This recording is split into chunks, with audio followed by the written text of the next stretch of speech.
कोपरगाव शहरातील साईबाबा कॉर्नर परिसरातील नगर मनमाड महामार्गावर बुधवारी 12 ऑगस्ट रोजी दुपारी सुमारे 3 वाजेच्या सुमारास दुचाकी आणि ट्रक यांच्यात अपघात झाला.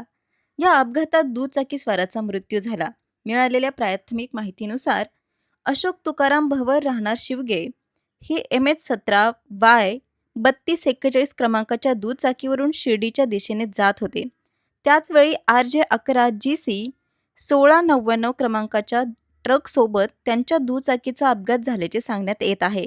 या अपघातात भवर हे ट्रकच्या मागील चाकाखाली आल्याने त्यांचा घटनास्थळीच मृत्यू झाल्याची प्राथमिक माहिती आहे. अपघातानंतर घटनास्थळी नागरिकांची मोठी गर्दी झाली होती.